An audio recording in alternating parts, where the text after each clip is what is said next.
Slaunch, how do you do, cruising? How the heck are you? It is. I wasn't sure I was going to do a video tonight or not. To be honest with you, it is getting late on a Friday, and I got a long work day tomorrow too. But I thought I'd have one with you, anyways. Just I can get things straightened out here. Bear with me. I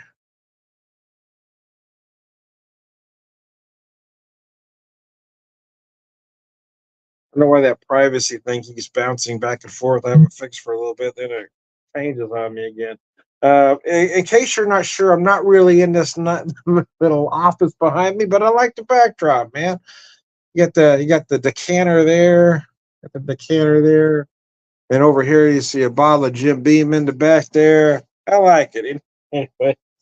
Anyways, I digress. Here's what I got for you today. I decided to have a little more of this one I popped the other day. It's 100 proof, bottled in bond, so it's 4 year old bourbon Rubenesque from Wood Hat Spirits in New Florence, Missouri. Local adjacent. I mean, you're not going to find a lot of distilleries right local in my neck of the woods, but it's a Missouri product. Got this served a couple ways. I got it served neat here in my Bourbon Society of the Ozarks glass. I want to put that off this side. I'm gonna drink the cocktail first, though. My wife had made some candied limes, dehydrated limes. But the byproduct of that is a beautiful lime syrup. So I used. I've got about 2 ounces of the whiskey and 1 ounce of lime syrup in here.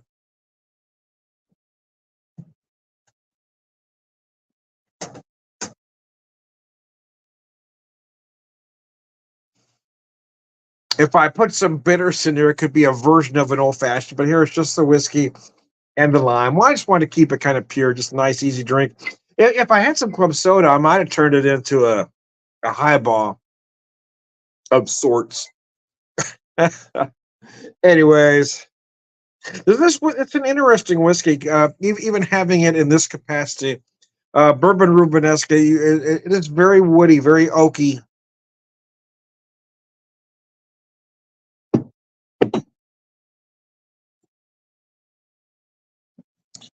They don't give me the mash bill here. I was hoping they did, but it is aged a minimum of 4 years, bottled 100 proof, and altered only by adding water. So there we go to get it down to 100 proof.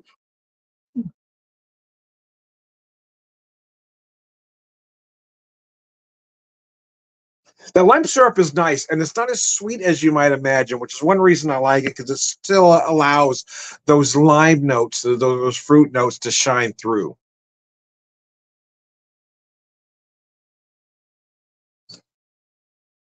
Uh, I kind of experiment with various cocktail options at home, and then I bring them to my work atmosphere. So, okay, what do you guys think of this? But yeah, I do my mad scientist bit at home, and then kind of figure it out from there.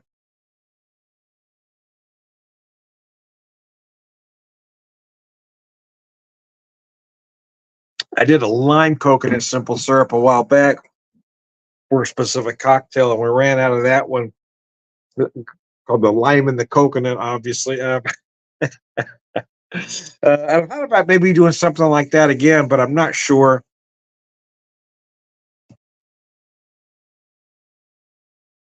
Oh, mercy. I don't know if you can see, get a good picture of that. Get a good look at that. There's the lime. I put a couple of them in there. I put one off to the side, but they both ended up falling to the bottom, though.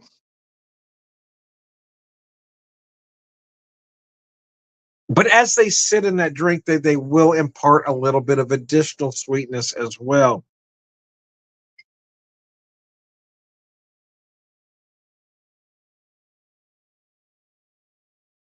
Just enough. I don't add a lot of syrup. I don't like my drinks very sweet, but just a little bit to know. I want to be able to taste that lime.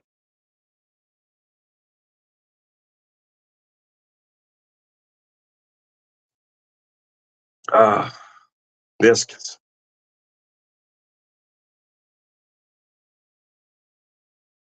Been a long week for me, but I get through tomorrow and I've got Sunday off, which is Mother's Day. I'm not sure what we're gonna do.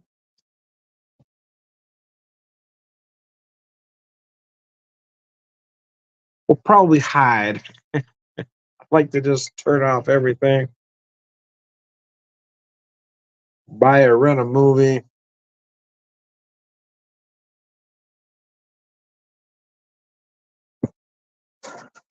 have my wife relax and drink wine. And well, she doesn't used to drink more than one glass, but yeah, give her the opportunity to have two. Uh,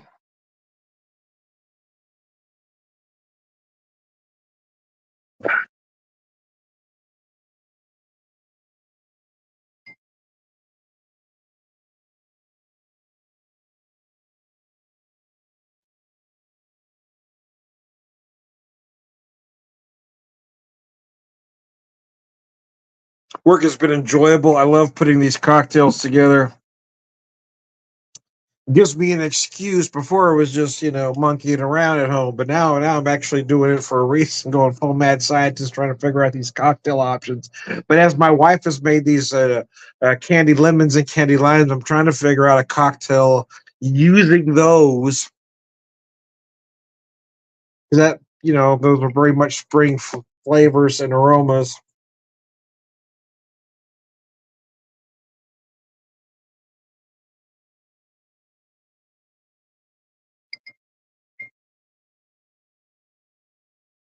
And I've noticed when I've made cocktails like this before, when that fruit sits in there and it absorbs some of that alcohol. In this case, it's the whiskey.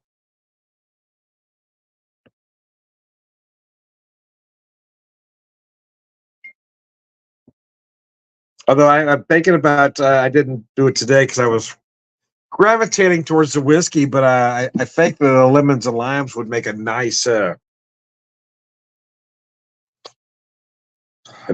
martini like drink. Use the lemon and lime with the citrus vodka would make a nice martini. Or if I had some club soda, would make a nice highball as well. If you want it sweeter, you could add some Sprite, but I would rather do the candied lime with the vodka and the club soda. Do a nice highball there. I'm not really sure what to call that. Kind of Tom or vodka Collins ish, but not quite. Collins mix tends to be more on the grapefruit side of the citrus. So sometimes I have to think these things through.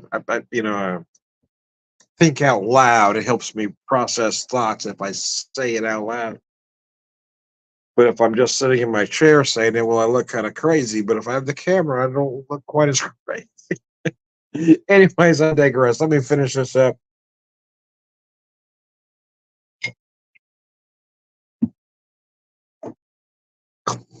I did pour myself about 2 ounces neat because now that I've had it as that cocktail, I want to try some neat. Keeping in mind I had that sweet drink, so I'm still going to have some of the lime on my palate as I take a drink here.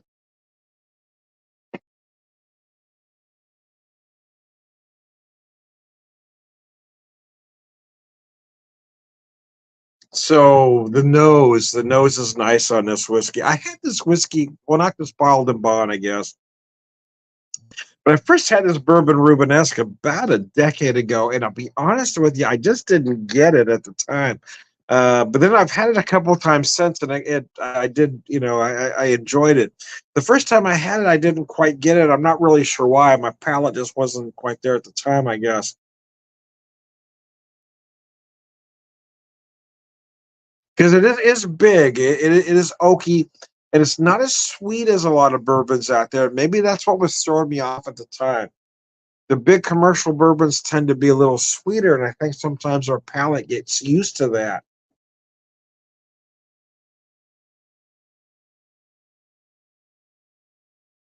One thing I will tell you that I have enjoyed about this as I took that first drink was I love the mouthfeel, the viscosity.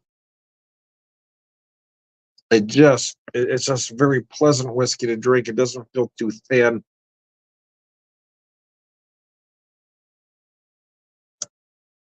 I suppose it's possible to get too viscous, but I do want a whiskey with some body to it.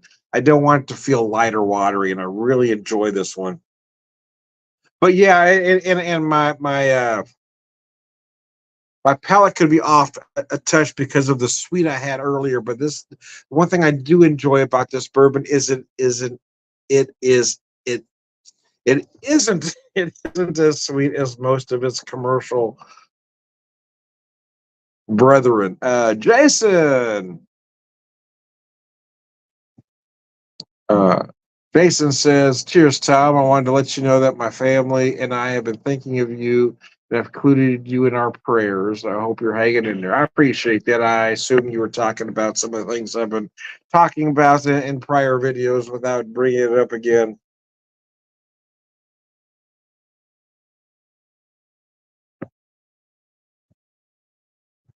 Yeah, that's one thing I'm really enjoying about this bottled and bond.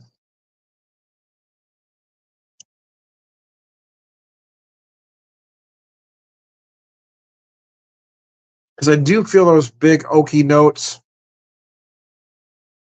The nose, really, well, you do feel some vanilla, but you don't feel those caramel or brown sugar notes as big as, again, more commercial products.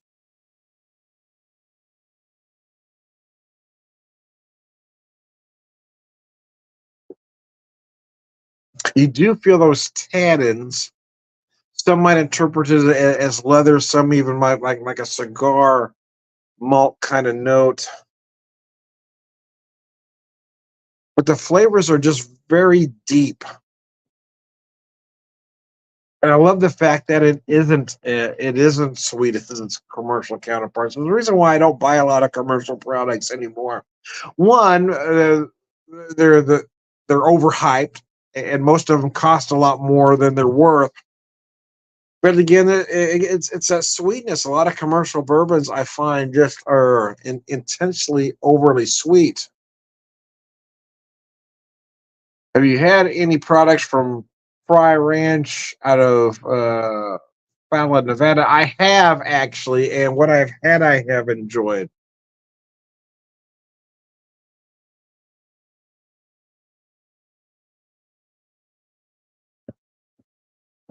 I tend to buy small, right? New Florence, near Washington, Missouri, in that neck of the woods, not far from.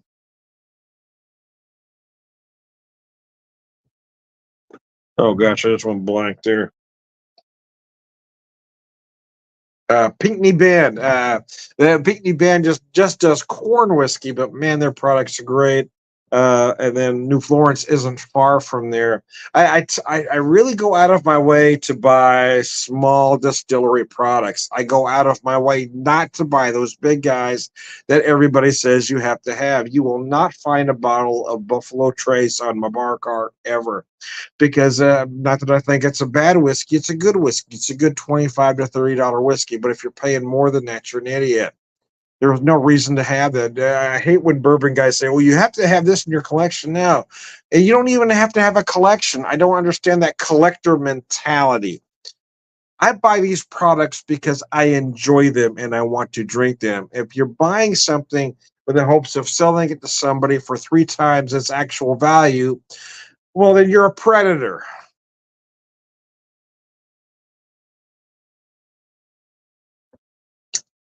You're an asshole. And the bourbon, the secondary market is the worst thing that happened to the bourbon whiskey industry. I mean, it was going to happen sooner or later, I suppose, but you've got these parasites that want to prey on folks and make them think they should buy products, so they will spend more than they should because you've got some idiot telling you should have a product that you really don't need. So I intentionally go the other direction and try to visit as many small distilleries, either local to me or when I travel. I will buy those products. I won't go to those big distilleries that everybody else is going to. I'm going to find the smaller distilleries, and I'm going to buy their products because those are the businesses that matter.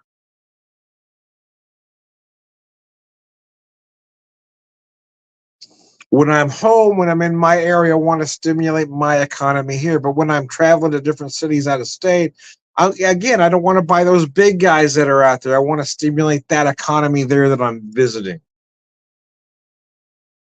Oh man, this stuff is really delicious. I didn't realize how much I liked it until I'm just drinking it now.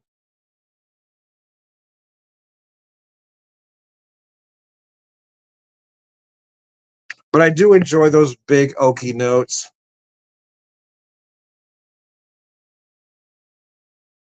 Bourbon can be kind of a whiskey oddity, meaning that if you're talking about single malt Scotch or single malt Irish whiskeys, the conventional wisdom is that the older it is, the better it is. But bourbon necessarily isn't necessarily that way. A lot of bourbons kind of mature between 4 and 8 years. A 10-year-old, 12-year-old, 16-year-old bourbon doesn't necessarily mean it's going to be better.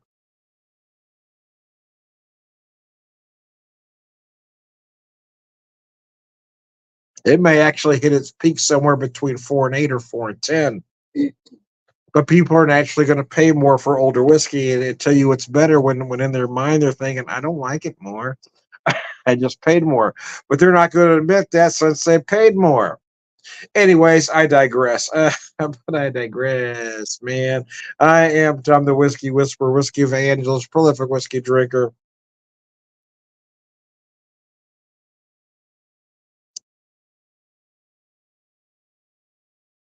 Remarkably easy to drink at 100 proof. This stuff is really good, man.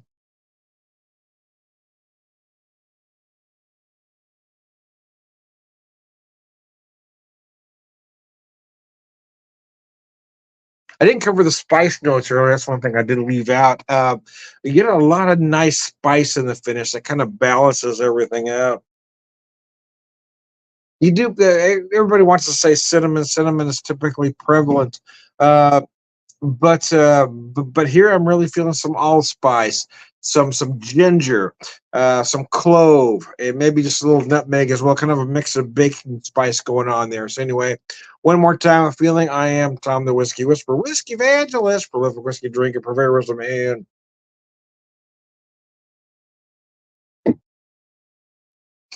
all around good guy. Sláinte.